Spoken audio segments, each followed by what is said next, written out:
Hey guys, how are we doing? So we're back in another Mother's Basement video, and I am really enjoying SSSS.Gridman right now. I love it, I absolutely love it. Like at first I was a bit skeptical, but then as I've got into it, just boss. The characters are great. I'm waiting for the trigger twist. I think they're stuck in a computer game, but they don't know or whatever. There's going to be something random because it's Trigger, so you know it's gonna go to space like it always does. You got Gurren Lagann, Killer Kill that came from space, Dahlia Frags.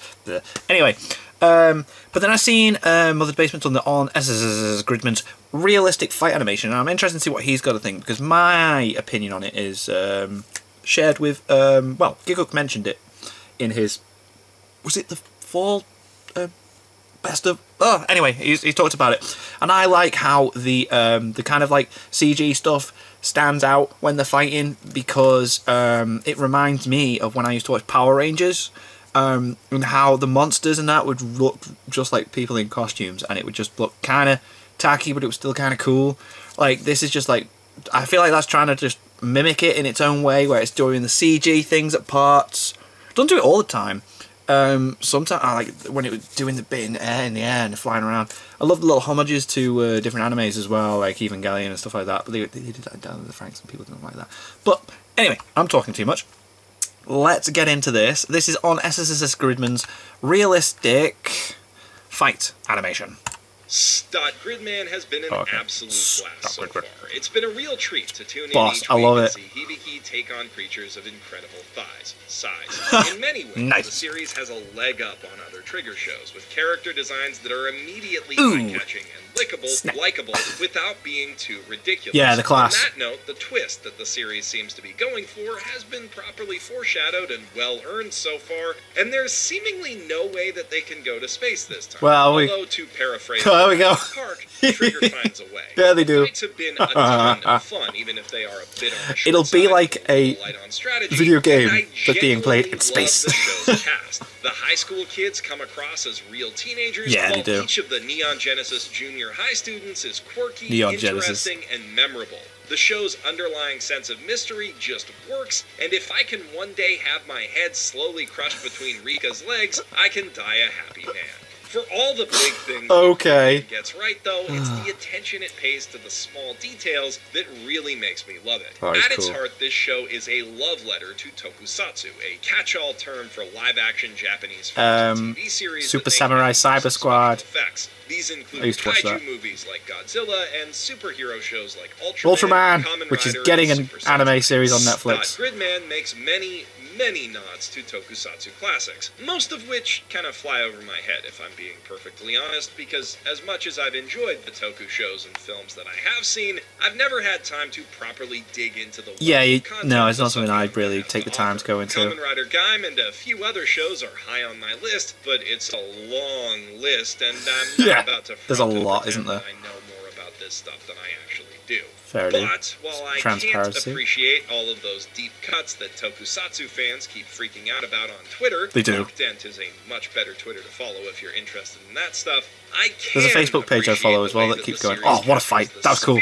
I'm taking that clip for my montage at the end of the year. Filmed and animated.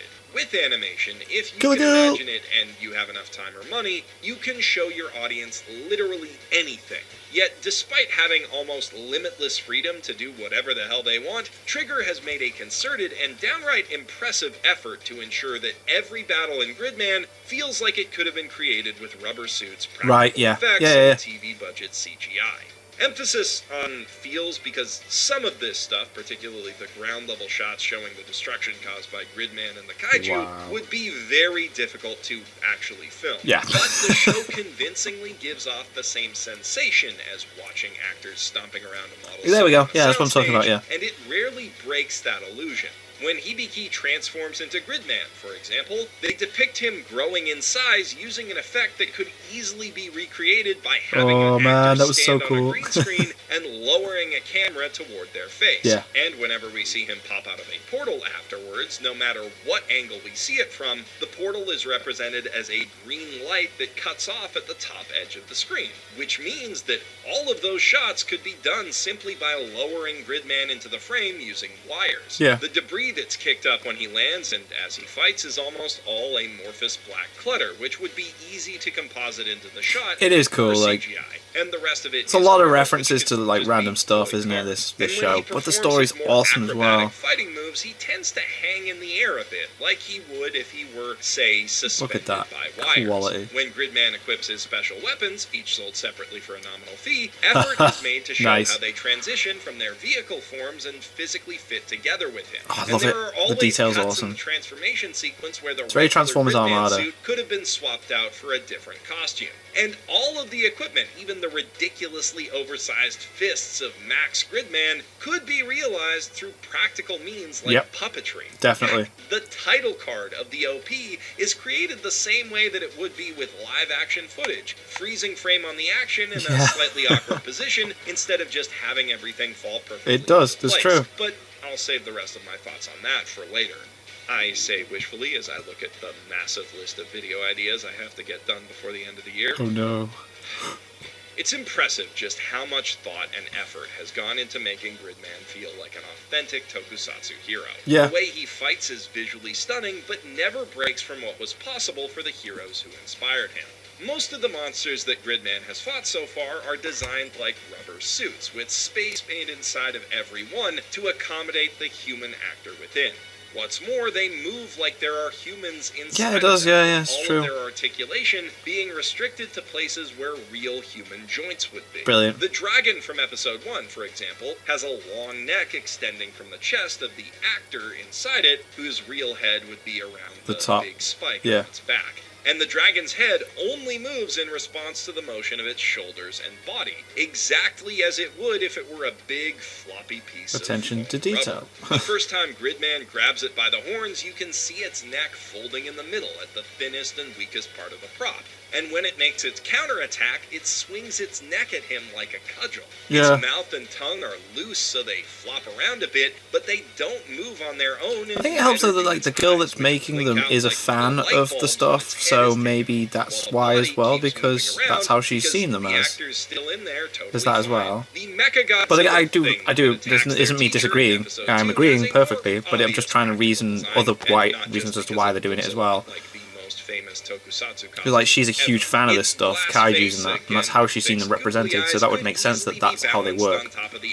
To me, anyway. Head, while its mouth, which does actually move, could be driven with a single oscillating motor. And the broken plating on its body doesn't just look cool. That style of broken metal plates over a softer body also happens to be a good way to achieve a mechanical look without compromising an actor's mobility or making it Yeah, so they can still move.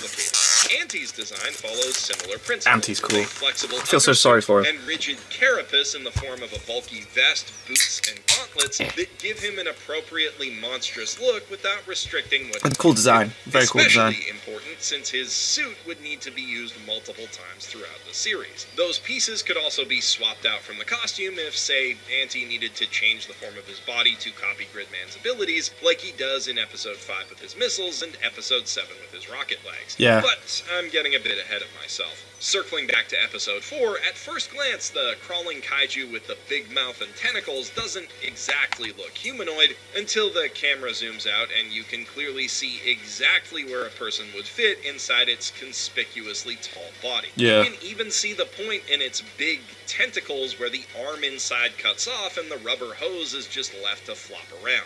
Interesting. It's a pretty nifty design, honestly. Yeah. One that reflects how creative the costume teams on real tokusatsu film sets need to be if they want to create a truly varied bestiary for their heroes to battle. Also, it's worth pointing out how, when the kaiju attacks the YouTube douchebag with its other tentacles, Yeah. we don't actually see the attack You animated. don't see There's the- a yeah. shot of the tentacles wiggling toward the camera, then we cut to a shot of Logan Paul already wrapped up in them.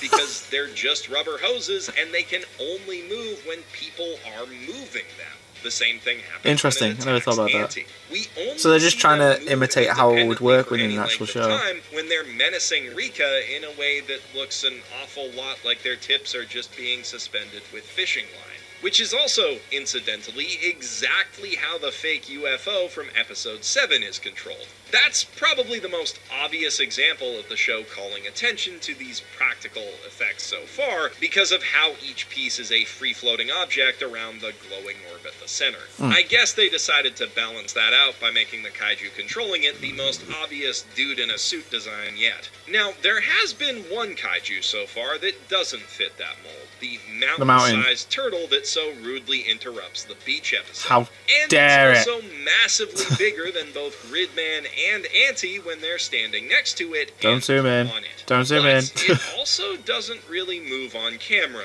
like, at all, except to open its mouth and slightly swish its tail with its body nowhere in sight. And in all of the scenes where it actually has to interact with Gridman, it only attacks him with the volcanoes on its back. Interesting. So, how would they pull that off in real life?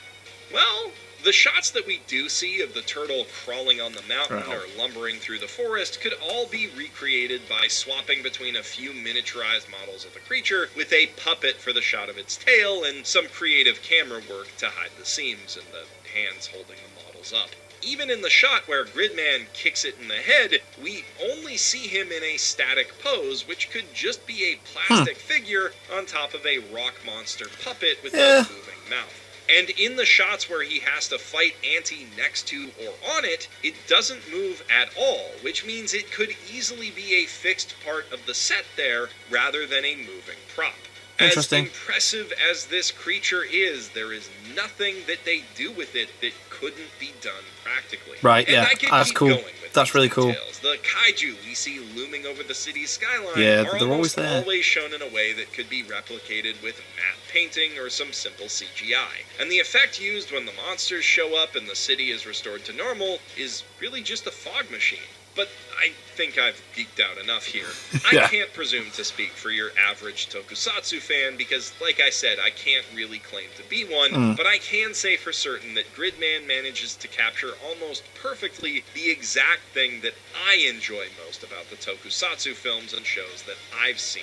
I'm the kind of film geek who just dies over the practical effects in productions like Aliens. Boom. Thing. I don't know, That there's looks so something cool. really fun about trying to figure out how all the effects are done in older or lower budget films and Yeah, shows. it's And pretty it cool makes me knowing. really happy Using this that shot as well. Gridman has gone out of its My way to montage. preserve Boom. that magic Explosion. in an animated adaptation. It's not a conventional approach to animating giant monster battles, but damn, does it ever make the show stand out. And stand out in a way that doesn't make it feel like a third-rate Evangelion knockoff. Here's hoping that Trigger can resist going to space. If you're going to be diving into Which your I computer don't to fight mind. reality-warping kaiju in the streets of Tokyo, you're going to want protection, and not just from swords what's gonna and happen, lasers though, and isn't it? stuff like that. While those might destroy your city, there are plenty of people People out aren't gonna there be happy with the on World Wide ending, Web and then who want I can't wait to see destroy what people are your gonna say about it. privacy. And today's sponsor, ExpressVPN, can help you Ooh. protect yourself from them, all for less than $7 a month.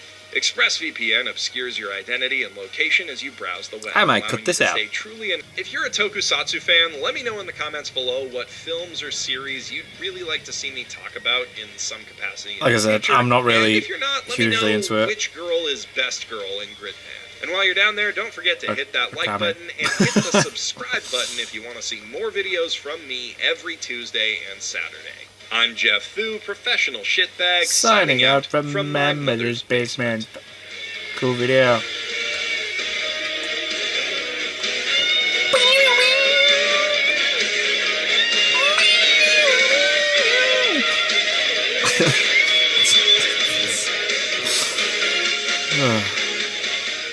Cool. Yeah, I'm really enjoying SSSS.Gridman. It's really good. I just love Trigger. Like, I love Darling in the Franxx. I really do. Darling in the Franxx is absolutely fantastic to me, and I understand why people were annoyed, but I'm waiting for the twist here, and I can't wait for it because I know it doesn't matter what they do, people are not going to be happy with it.